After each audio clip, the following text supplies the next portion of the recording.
Recently ভাৰতীয় compact SUV ছেগমেণ্টটোত বহুকেইখন নতুন গাড়ী লঞ্চ হৈছে আৰু বহুত নতুন প্লেয়াৰ এই ছেগমেণ্টত দেখিব পোৱা গৈছে। ৰিচেণ্টলি ভেনিউ যেনেকৈ হুণ্ডাৰ ভেনিউ, তাৰপিছত টয়টাই ৰিচেণ্টলি লঞ্চ কৰিলে তেওঁলোকৰ আৰ্বান ক্ৰুইজাৰ, আৰু শেহতীয়াকৈ নিছানে তেওঁলোকৰ প্ৰথমখন কম্পেক্ট SUV এই কম্পিটিটিভ ছেগমেণ্টটো লঞ্চ কৰিলে। সেইখন হৈছে নিছানৰ নতুন মেগনাইট। আৰু আজি মই এই নতুন মেগনাইটখনৰে এটা টেষ্ট ড্ৰাইভ আৰু এটা ডিটেইল ৰিভিউ আপোনালোকে লৈ আনিছোঁ। মই অলৰেডি এই গাড়ীখনৰ যিটো ফাৰ্ষ্ট ৱাক এৰাউণ্ড ভিডিঅ' আছিলে, যিটো ফাৰ্ষ্ট ইম্প্ৰেশ্যন আছিলে, সেই ভিডিঅ'টো অলৰেডি মই কৰি থৈছোঁ মোৰ চেনেলত। আপোনালোকে গ'লে সেই ভিডিঅ'টো পাব আৰু তাৰ লিংকটো মই ওপৰৰ আই বাটনত দিম, আপোনালোকে তাত গৈ এই ভিডিঅ'টো চাব পাৰিব। গতিকে আজি মই গাড়ীখনৰ এটা ডিটেইলড ৰিভিউ আৰু এটা টেষ্ট ড্ৰাইভ এই নতুন মেগনাইটখনৰ ল'ম। মই আপোনালোকক ক'ম এই গাড়ীখন চলাবলৈ কেনেকুৱা হয় আৰু এই গাড়ীখন নতুন কম্পেক্ট SUV ছেগমেণ্টটোত কি ধৰণে পাৰফৰ্ম কৰিব বা এই কম্পিটিটৰখিনিক টক্কৰ দিব পাৰিবনে নাই। গতিকে ভিডিঅ'টো শেষলৈকে চাই থাকক বন্ধুসকল, আৰু যদি ভিডিঅ'টো চাই ভাল পায় তেনেহ'লে এবাৰ ভিডিঅ'টোত এটা লাইক দি দিব আৰু কমেণ্ট ছেকশ্যনত জনাব ভিডিঅ'টো চাই আপোনালোকে কেনেকুৱা পালে। নমস্কাৰ বন্ধুসকল, মই আপোনালোকৰ হোষ্ট আৰু দোষ্ট জ্যোতি, আৰু মোৰ চেনেল অসমীয়া আনহুলচলৈ আপোনালোক সকলোকে পুনৰবাৰ স্বাগতম।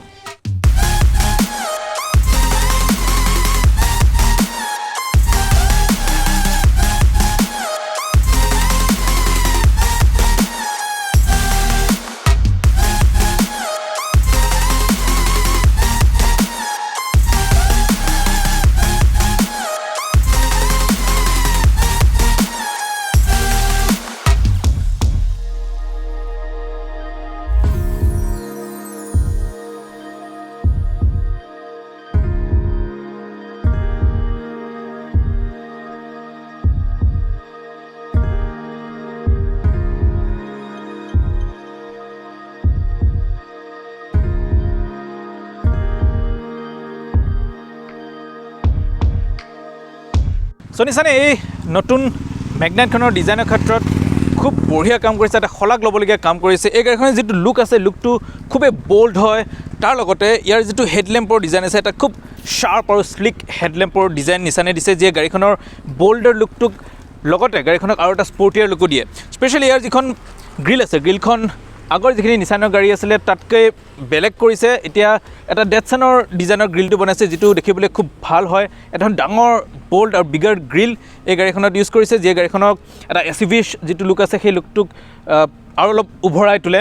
তাৰ লগতে যেনেকৈ এতিয়া নিছানৰ এটা ডিষ্টিংটিভ ফিচাৰ, ডিজাইন ফিচাৰ, সেইটো হ'ল ইয়াৰ L শ্বেপড যিটো LED day time running lamp আছে, আৰু তাৰ তলত আপোনালোকে পাব এটা LED ফগ লেম্প। চ' অভাৰঅল এই গোটেই হেডলেম্পৰ ডিজাইন কওক বা গ্ৰিলৰ যিখিনি ডিজাইন আছে আৰু যিটো L শ্বেপৰ DRL আছে, এই গোটেইখিনিয়ে গাড়ীখনৰ ফ্ৰণ্টৰ লুকটোক খুবেই বঢ়িয়া কৰি তুলিছে, এটা আকৰ্ষণীয় লুক দিছে গাড়ীখনক। আপোনালোকে খুব দূৰৰ পৰা গাড়ীখন দেখিলে ধৰিব পাৰিব যে এইখন নিছানৰ মেগনাইট হয়।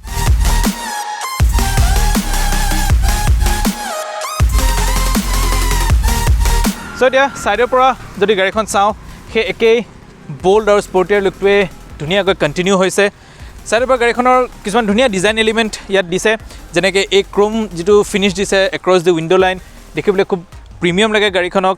তাৰোপৰি এই তলৰ যিটো স্কিড প্লেট বা তলৰ যিটো ছাইড স্কাফিং আছে, সেইটো খুব ইউনিকলি ডিজাইনড হয়। এই ছেগমেণ্টৰ বাকী গাড়ীবোৰৰ স্কাফিংটো খুব জেনেৰেল হয়, যিটো নৰ্মেল ডিজাইন ফিচাৰ চবতে থাকে, বাট ইয়াৰ স্কাফিংটো অলপ বেলেগ এটা ডিজাইনত দিয়া হৈছে, which makes the car look unique and premium at the same time. And যদি আপোনালোকে লক্ষ্য কৰিছে, the ground clearance is huge, it's 205 mm, which is the biggest in this segment. আৰু এই বিগ গ্ৰাউণ্ড ক্লিয়াৰেঞ্চটোৱে যিকোনো জেগাত এই গাড়ীখন লৈ যোৱাত আপোনালোকক সহায় কৰিব।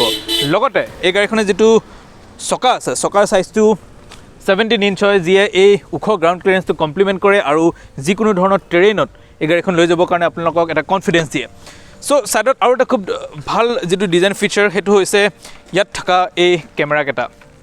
ইয়াৰ যিখন ORVM আছে, ORVMৰ তলত আপোনালোকে পাই যাব এটা কেমেৰা, যিটো গাড়ীখনৰ এটা first of the segment feature, যিটো আমি কওঁ 3D ভিউ বা 360 ডিগ্ৰী যিটো ভিউ হয়, সেই ভিউৰ কেমেৰাকেইটা ইয়াত প্লেচ কৰা আছে। এটা কেমেৰা আছে ফ্ৰণ্টৰ যিখন গ্ৰিল আছে তাত। চ' অভাৰঅল ছাইডৰ পৰা গাড়ীখনৰ লুকটো খুবেই এট্ৰেক্টিভ হয়, সেই একে বল্ড আৰু স্পৰ্টি লুকটো কণ্টিনিউ কৰিছে। আৰু ইয়াৰ যিডাল ৰুফ ৰেইল আছে, এই ৰুফ ৰেইলডাল actually capable of carrying 50 kgs of weight. এইডাল অকল শ্ব' অফৰ কাৰণে ৰখা নাই নিছানে। এই ৰুফ ৰেইলডাল আপোনালোকৰ লাগেজো কেৰি কৰি যাব পাৰিব, provided the weight is below' 50 kgs। So' এতিয়া যদি মই গাড়ীখনৰ ৰিয়েৰ ছাইডটোলৈ আহোঁ, ৰিয়াৰটো খুব এটা চিম্পলিষ্টিক ডিজাইন নিচানে ৰাখিছে এই যেটো টেইল লেম্প আছে মই যেনেকৈ প্ৰথম ভিডিঅ'টোত কৈছিলোঁ এই টেইল লেম্পটো looks quite similar to the Renault ট্ৰাইবাৰৰ যেটো বিগ ইগল বিগ শেপ যেটো ডিজাইন আছে সেই ডিজাইনতে এই টেইল লেম্পটো বনাই আছে but it is a halogen setup not an LED tail lamp তাৰ লগত এই যেটো কানেক্টিং ক্ৰোম ফিনিশ দিছে which is a common design feature in the SUVs right now. It gives the car a premium and classy appeal. তাৰ তলত লিখা আছে ডাঙৰকৈ magneto Beijing which is also a common design feature nowadays in যিখিনি compact SUV কাৰ বা যিখিনি SUV গাড়ী আছে তাৰ এটা খুব কমন ডিজাইন ফিচাৰ হয় সো পিছৰ পৰা গাড়ীখন দেখিবলৈ খুব এটা চিম্পলিষ্টিক যদিও এটা স্পৰ্টি লুক এটা আপোনালোকে তাতো পাই যাব আৰু ইয়াত আছে এই turbo Beijing which means this is the 1 liter turbo variant so overall মই যদি গোটেই গাড়ীখনৰ লুকটোৰ কথা ক'ব যাওঁ Nissan definitely has done a brilliant job in designing the new Nissan Magnite. So this could be the game changer for Nissan in the Indian market.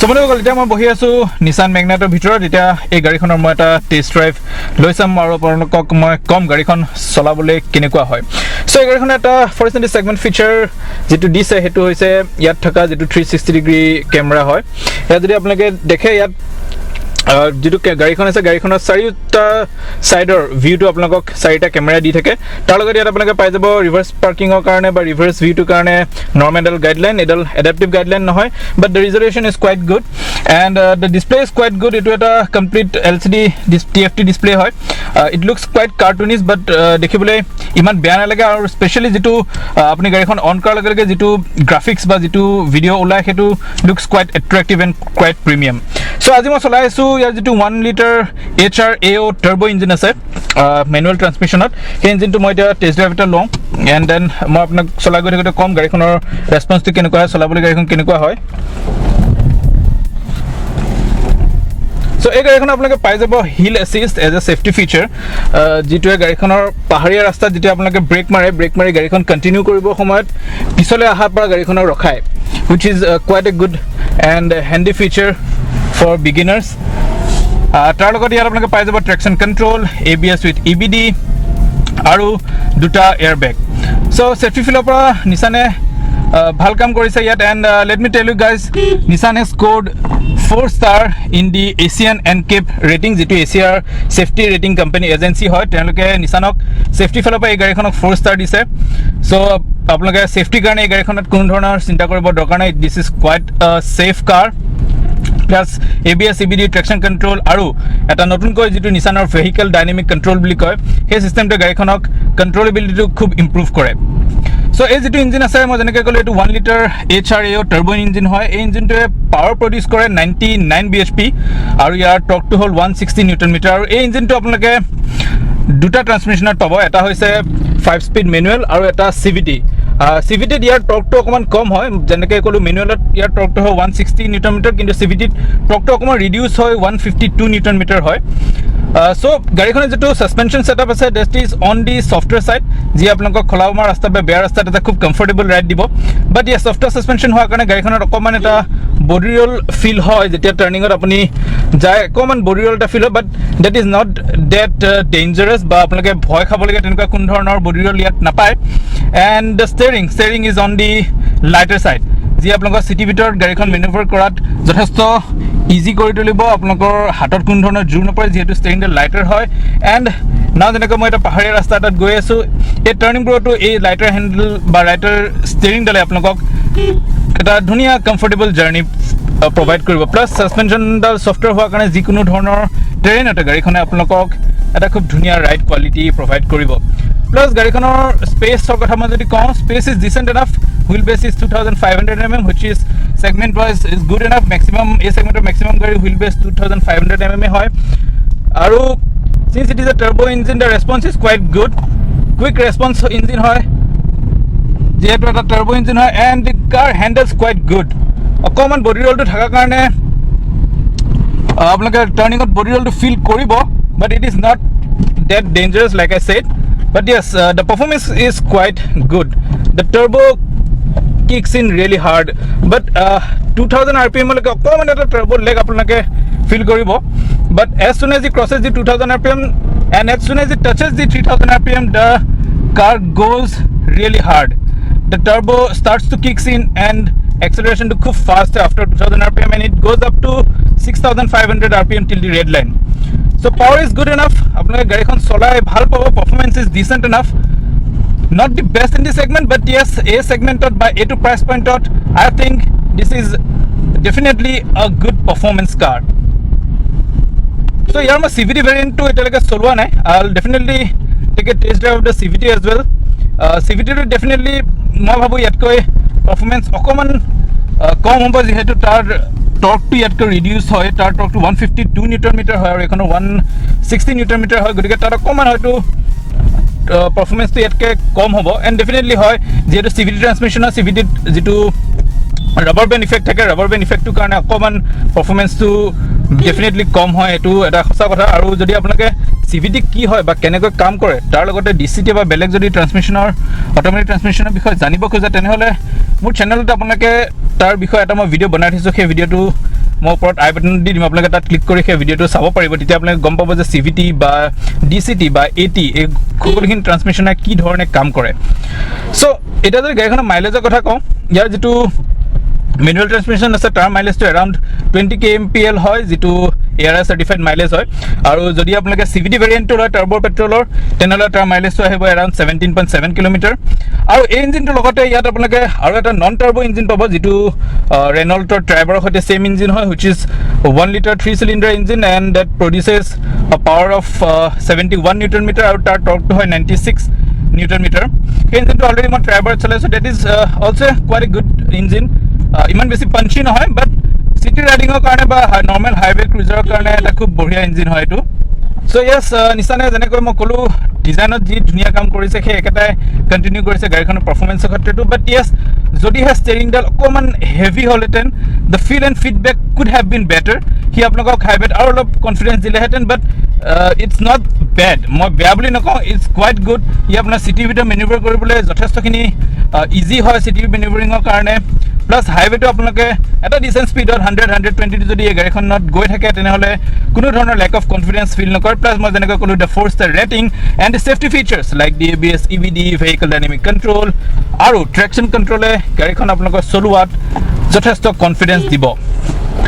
So' Yes, Nissan has definitely done a very good job with this new Nissan Magnite, and like I said, this could be a game changer for Nissan in the Indian compact SUV segment. Wow, so গাড়ীখন দেখিব যিমান ধুনীয়া, design যিমান ধুনীয়া, গাড়ীখন চলায়ো মই সিমানেই ভাল পালোঁ। So looking at the price point, I think this car is really worth the price, আৰু এই প্ৰাইচ ৰেঞ্জত এখন compact SUV is really a very good thing. So Nissan এই গাড়ীখনৰ ক্ষেত্ৰত ডিজাইন কওক বা পাৰফৰ্মেঞ্চ কওক বা হেণ্ডলিং কওক, গোটেইখিনিতে নিচানে এটা খুব ধুনীয়া কাম কৰিছে। গতিকে মানুহসকল আজি এইটোৱে আছিল নিচান মেগনাইটৰ ওপৰত মোৰ এটা ডিটেইল ৰিভিউৰ লগতে এটা টেষ্ট ড্ৰাইভ এক্সপিৰিয়েঞ্চ। যদিহে আপোনালোকে ভিডিঅ'টো চাই ভাল পালে তেনেহ'লে ভিডিঅ'টোত এটা লাইক দি দিব আৰু নিজৰ বন্ধুবৰ্গৰ মাজত ভিডিঅ'টো শ্বেয়াৰ কৰিব, কাৰণ যদিহে কোনোবাই এখন নতুন কম্পেক্ট SUV লোৱাৰ কথা ভাবি আছে তেনেহ'লে তেওঁলোকে ডেফিনেটলি নিচানৰ এই মেগনাইটখন এবাৰ টেষ্ট ৰাইড কৰি চাব লাগে। আৰু টেষ্ট ৰাইড কৰিবৰ কাৰণে মই ডেছক্ৰিপশ্যনত SSB নিচানৰ গোটেই কণ্টেক্ট ডিটেইলছখিনি দি দিম। তেওঁলোকে আজি এই ৰিভিউটো দিয়াত মোক যথেষ্ট সহায় কৰিলে, গতিকে তেওঁলোকৰ এই কণ্টেক্ট ডিটেইলছখিনি মই ডেছক্ৰিপশ্যনত দি দিম। আপোনালোকে তেওঁলোকক কণ্টেক্ট কৰি নিচান মেগনাইট বা নিচান আৰু ডেটছনৰ যিকোনো গাড়ীৰ টেষ্ট ড্ৰাইভ আপোনালোকে গৈ ল'ব পাৰিব। গতিকে বন্ধুসকল, এইটোৱে আছিল নিচানৰ ওপৰত মোৰ এটা ডিটেইল ৰিভিউ। আই হোপ আপোনালোকে ভিডিঅ'টো চাই ভাল পালে। গতিকে আজিলৈ ইমানেই বন্ধুসকল, মই পুনৰ আহিম আপোনালোকৰ মাজলৈ এটা নতুন ৰিভিউ লৈ, এখন নতুন গাড়ী লৈ। And yes, don't forget to subscribe Ohomia on Wheels. So, আপোনালোক সকলো হাঁহি থাকক আৰু সুখত থাকক। This is Jyoti signing off for today. Bye bye.